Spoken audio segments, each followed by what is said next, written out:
o, ẹ kú kalẹ̀ o, gbogbo ilé ńkọ́, ṣé dáadáa la bá yín o, ṣéṣẹ́ ń lọ. Ẹ káàbọ̀ sí gbàgede yìí tí a ti máa ń ṣe atótónu àlàyé lórí àwọn òwe Yorùbá. Yorùbá bọ̀ wọ́n ní ohun tá ń wá lọ sí Ṣòkòtò ó wà lápò Ṣòkòtò. That is, the thing that you are traveling to Ṣòkòtò to get is right there inside the pockets of your Ṣòkòtò. Ṣòkòtò is a town in northern Nigeria, while Ṣòkòtò in Yoruba language is your trousers. And you know, Ṣòkòtò is so far away from Yoruba land. So Ṣòkòtò in that proverb is symbolic of a distant place. It's simply figurative. It is in the proverb to describe a far away place. So what you are traveling to, a faraway place to get, is right there inside the pockets of your trousers. And on this discussion, I'd like to speak to the issue of Nigerian youth, particularly female, traveling abroad to go and work. Nigerian youth from Edo State, from Delta State, from Ekiti State, from Ondo State, from Oyo State, from Ohun State, from Kwara State, from Kogi State, from Eastern Nigeria, and other places, particularly girls who travel abroad in search of greener pastures. We have seen a lot of videos showing us the ordeal that they are going through in those places that they travel to. Places like Libya, places like Oman, places like Saudi Arabia, places like Dubai, and so on and so forth. Many of them would have been there for 3 years without having been able to save a dime, because for the period of 3 years they are still working to repay the costs of their travel down there.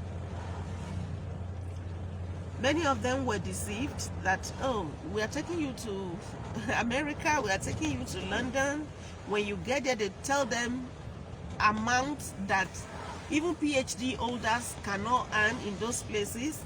They will deceive them by telling them that that's the amount of money they are going to earn monthly. And on getting there, in the first place, they discover that they are not taking them to those fanciful places. They are taking them to places that are even worse than their home country in many instances. And that's not alone. They discovered that there won't be any job. You get there to discover that there was no job as promised. And then you get there to discover that Many of them get there to discover that they are going to be used as sex slaves. And many of them will now get stranded. The place is a hell, and you can't come back to base. And when we see these videos, one is so touched and wonder why they would go and subject themselves to such hardship when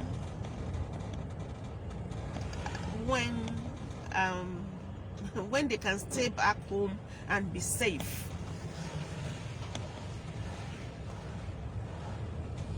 You are there, at the end of the day, you end up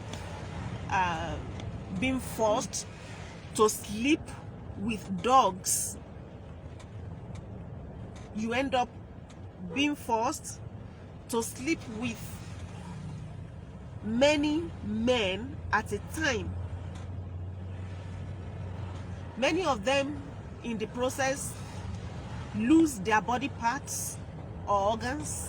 Many of them in the process become crippled. Many of them in the process become depressed. Many of them in the process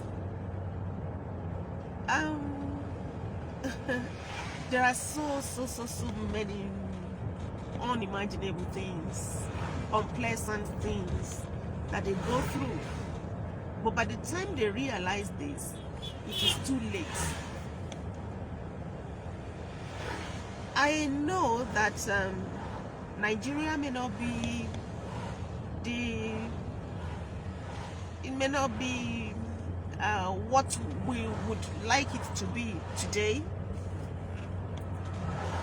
But be that as it may, I'm aware that there are many businesses who are looking for responsible, dependable staff. I know that there are many elderly people who are looking for responsible, dependable, reliable, resourceful domestic staff.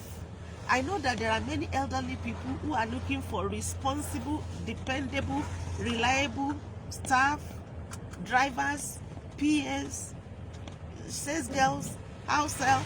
I know. And they are finding it difficult to get people to work for them. This is a place where if you work for these people, the money may be small, but you will be safe. The money that is small, but you can save gradually and put together at the end of the day to do something meaningful for your own life. And the big money promised that that you never get. In many cases, they never even get the big money promised. Owó yẹn ò tún ní tẹ̀ wọ́n lọ́wọ́. Tó bá fi wọ́n ṣe ẹrú tán, ẹlòmíì ibi tó máa ti bá rẹ̀, ibi tán ti ní okó máa sùn ti ajá ni. Ẹlòmíì ibi tó máa ti bá rẹ̀, ibi tí wọ́n ti ní ọkùnrin mélòó. Ẹlòmíì tó bá débẹ̀ wọ́n oríṣiríṣi nǹkan tá à ń gbọ́ tá àti ẹ̀ gbọ́dọ̀ máa fẹnu sọ. Mo rí kan lánàá tó ní ẹnìyẹn tó bóyá Libya lòun ti dé. Ó ní wọ́n máa kí kùkùmbà sí wọn lábẹ́ pé ò bá máa ṣe nǹkan oṣù, ò bá lóyún kó tó débẹ̀. Ó ní ìlú yẹn lòun ti kọ́kọ́ rí ilé ọmọ èèyàn tí wọ́n fà jáde kó lè ṣèṣe aṣẹ́wó, kó lè pawó ẹni tó mú lọ. Ọ̀pọ̀lọpọ̀ àwọn àgbàlagbà ló sì ń ráre. Ẹlòmíì ń fẹ́ níta, ẹlòmíì àgbàlagbà mi ìyàwó ẹ̀ ti kú, ó ń fẹ́ níta kàn máa wá kó clean ilé, kó so oúnjẹ, kó ṣe nǹkan kan. Àgbàlagbà mi obìnrin ni gbogbo àwọn ọmọ ẹ̀ wọ́n wà ń dalẹ̀. Ó kàn ń wá ọmọ tá kàn fi ṣe kejì ara, tá máa tọ́jú ẹbí ọmọ tí yẹn náà dẹ̀ máa sin. Wọ́n á jọ máa sọ̀rọ̀, á máa ṣàǹfààní fún, aṣàǹfààní fàgbàlagbà, àgbàlagbà ṣàǹfààní fún ẹ. Ó fẹ́ lọ school ẹjọ́ pétépèrò. Mo mọ ìyá kan àgbàlagbà, ọmọ arábìnrin kan tó wá sọ́dọ̀ ẹ̀ tó lóun ń wáṣẹ́. Ó lóun ti lọ catering school àbí nǹkan kan. gbogbo báyìí àṣedà ni ìyá yẹn bá ṣètò àfìgbà tó bọ́ọ̀sì ẹ̀ tó bàjẹ́. Ìyá yẹn ni ok ṣé wàá ti lọ sí training school eléyìí, ṣé wàá ti lọ sí, ni ìyá yẹn dẹ̀ náwó lé lórí, ló náwó lé lórí. Kò sí kankan tó fi tó àṣẹwá àṣẹbọ náà bárabàrà a máa ń rí wọn bẹ́ẹ̀ gbogbo ìgbà. Rábàràbà bárabà ìkan ìyá oníyà ọkọ wọn ti kú, àwọn ọmọ ti dàgbà, wọn ti lọ sí àyè tiwọn, ló mú ọmọbìnrin yìí sílé. Òun nìkan pẹ̀lú ẹ̀ náà ni ìyá yìí ní ilé iṣẹ́ tó ti ń ṣe omi. Wọ́n á ti jí lọ láàárọ̀ lọ síbi iṣẹ́, wọ́n á ti lọ síbi iṣẹ́. Òun nìkan ló máa wà nílé tí ó mọ gbáyìn ibi ìranu ṣúgà. Òun àti ìyá yẹn ló ń sùn sílé tó jọ ń gbélé. Kẹmọ báyìí àṣegbà tó kò sí ọmọ kan tó ń yọ lẹ́nu, kò sí bàbá kan tó ń dà. Òun àti ìyá yìí náà ni òun ló wà ní ìjáde oúnjẹ, òun ló wà ní. Lódìjọ́ kan Ọlọ́run ló kọ̀ ta ìyá dìde, ìyá pé kò tètè dáhùn. Ìyá bá ní ọmọ táwọn tiẹ̀ pé káwọn tiẹ̀ yọjú, wọ́n pè lẹ́kìnní ẹ̀kejì kò dáhùn, pé káwọn tiẹ̀ yọjú, pé mò ń pè ẹ́. Àṣé boyfriend ẹ̀ ó tún gbé nínú ilé ìyá ni ìyá lọ bá ọkùnrin. Torí pé tí ìyá bá ti dé wọn á kọ̀ jókòó, oúnjẹ wa kò sí wàhálà kankan, á kàn dá wà. Ọlọ́run ló mọjọ́ tí bọ́ọ̀yì yẹn ti ń gbé bẹ́ẹ̀. Tán bá ti wà ní ibi nílé ń bí tí wọ́n rí wọn máa lákọ̀ọ́kọ́ wọn láwọn ò lè ṣerú, ẹrú yẹn náà lẹ́ padà wá lọ ṣe ní òkèèrè. Iṣẹ́ tó dọ̀tí ju iṣẹ́ tẹ̀ ń sá fún bí òun lẹ́ padà lọ ṣe lókèèrè. Àwọn àgbàlagbà ibi gan ẹ̀rù wá ń bà wọ́n àti tún trust yín. Ẹ̀yin náà gan ẹ fẹ́ farabalẹ̀.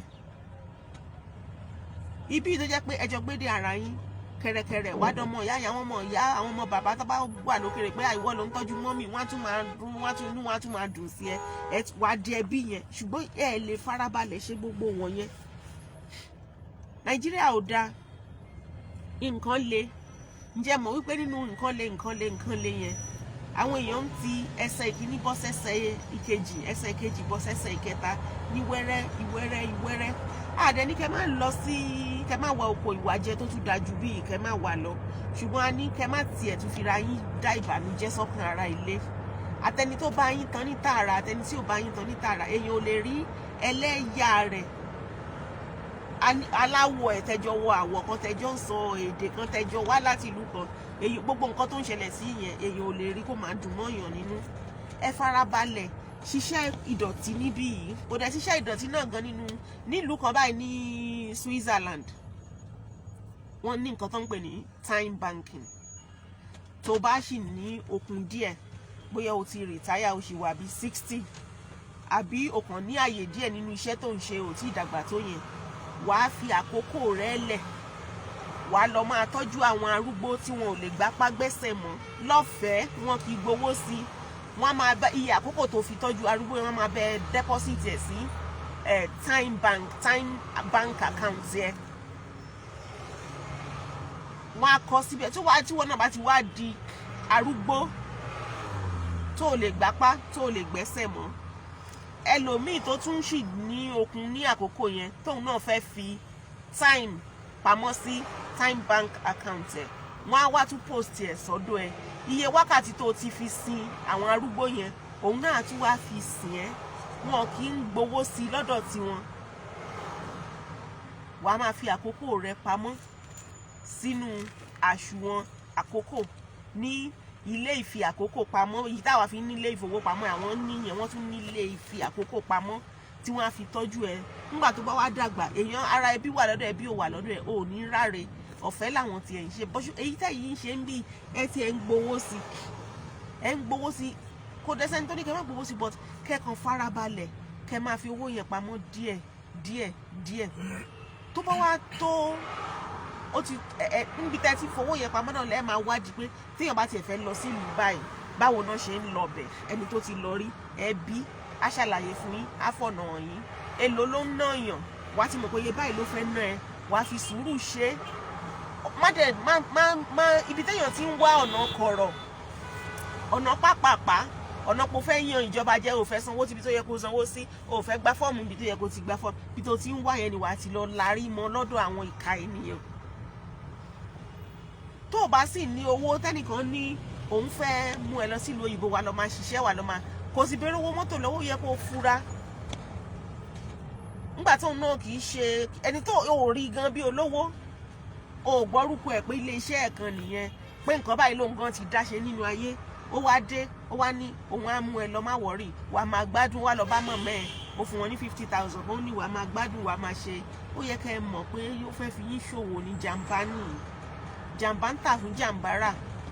ẹ máa fi owó ẹ wá iṣẹ́ kan ṣe, ó lè má jẹ́ irú iṣẹ́ tó wù yín lórí tó bẹ́ẹ̀ jù bẹ́ẹ̀ lọ, ṣùgbọ́n ẹ kọ́kọ́ máa forí tì díẹ̀, ẹ máa fowó yẹn pamọ́ díẹ̀, ẹ máa wádìí díẹ̀ títí tí ẹ fi rí pé iye tó ní wọ́n ń san yìí mo ti ní, ibi tí ìjọba gbé kalẹ̀ pé kàn ti máa gba irú fọ́ọ̀mù báyìí mo ti mọ̀, òyì kan tí màá lọ ṣe ní báǹkì mo ti mọ̀, ìgbà báyìí ni kí n wá mo ti mọ̀. wàá ṣẹ̀ṣẹ̀ wá àwọn tó ti lọ rí tí wọ́n lọ tó ń bọ̀ tó ti bá iṣẹ́ ìdọ̀tí tó bá iṣẹ́ ìkà lọ́wọ́ wọn, wàá bi wọ́n léèrè, wàá wá fi sùúrù wàá fi lọ.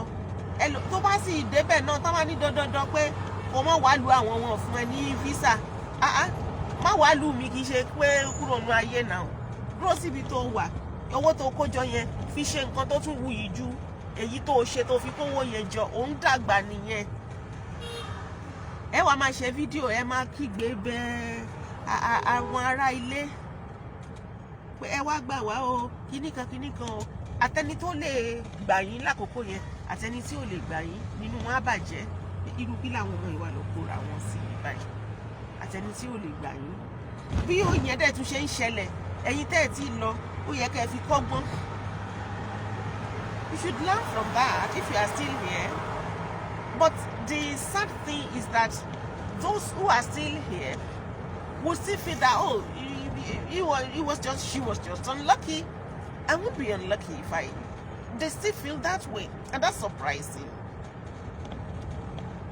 nǹkan tẹ́ ń wá lọ sí Ṣòkòtò ó wà lápò Ṣòkòtò, owó lẹ́ ń wá lọ, ẹ lè rówó bí ó lè má ṣe wì ṣùgbọ́n ẹ lè kó opportunities díẹ̀ náà wà tẹ́yìn àmárí ìtẹ́rẹ́. àìmọye àwọn ọmọkùnrin tí mo mọ̀ tí wọ́n ní masters tí wọ́n kàwé gan, wọ́n lọ kọ́ṣẹ́ télọ̀, ìmí chartered accountant wọ́n rọra ń ṣiṣẹ́ télọ̀. nínú ẹ̀ náà mò ń rí wọ́n níyàwó, wọ́n bímọ, wọ́n lo ọkọ̀ ọ̀sẹ́gbẹ́ wọ́n ń lò. tó bá ti ń ṣiṣẹ́ télọ̀ yẹn náà tó ń fòótọ́ sí, tó sì ń mọ̀ dáadáa, tó mọ̀ dójú àmì, ẹnìkan láròyìn ẹ fẹ́nìkan láròyìn ẹ fẹ́nìkan tí wọ́n á fi ròyìn ẹ tí wọ́n náà fi dẹni tó ń ránṣọ fọ́ba, tó ń ránṣọ fún joyè, tó ń ránṣọ fáwọn ọlọ́lá. lẹ́yìn iṣẹ́ télọ̀ yẹn wá tí wàá máa jẹ àwọn àǹfààní, wàá máa rálù baríkà ń bẹ̀ tá máa tẹ̀lé, yàtọ̀ sí pé ránṣọ fún wọn gbowó, wàá sì ráyè ẹ ṣe gbogbo nǹkan téèyàn ń ṣe láyé náà ló máa ṣe. wàá kọ́lé, wàá ralẹ̀, wàá ra mọ́tò, wàá bímọ, wàá lọ́kọ, wàá láya, wàá wọṣọ àsìkò, gbogbo ẹ̀ náà ló máa padà ṣe. ní Nàìjíríà náà ti kúrò níbi pé à ń fetí gbọ́ pé èèyàn lè di celebrity tailor. mi ìfẹ́ máa dárúkọ, but ẹ lọ wádìí àwọn celebrity tailors náà pé téèyàn ṣe tí kì í ṣe pé wọ́n ṣe fíìmù, wọ́n kọrin, wọ́n ṣeṣẹ́ ayé iṣẹ́ tó ń gbéyàn síta, wọ́n ṣiṣẹ́ mídíà. tailor yìí náà ni wọ́n ṣe, wọ́n sì ti di celebrity nídìí ẹ̀, wọ́n wà. arákùnrin kan dùndún náà ló ń dín, ó lọ sí UI ló jáde, kò ríṣẹ́, ó lọ ń dín dùndún ìwẹ́rẹ́ kékeré náà ló fi bẹ̀rẹ̀. Dundun nation ó ti di kíní, ó ti di resource person tó ń pè káàkiri pé kó wá tún impact àwọn èèyàn. irú yẹn kó ti lọ wọ ọkọ̀ ojú omi kan tí ò dẹ́sẹ̀ ńlẹ̀, kó lóun wọ lọ Libya torí pé òun fẹ́ lọ wówó, àti fún àyànmọ́ rẹ̀ àti fi ṣòfò dànù. ìràwọ̀ ẹ ti tàn lórí pé ó bẹ̀rẹ̀ pé òun dín dùndùn, nǹkan tí ọwọ́ ìbá ti rí ẹjẹ́ ó ṣe, tó bá ti ṣe dáadáa Ọlọ́run á wà ń bẹ̀ pẹ̀lú yín. ẹ má lọ dààmú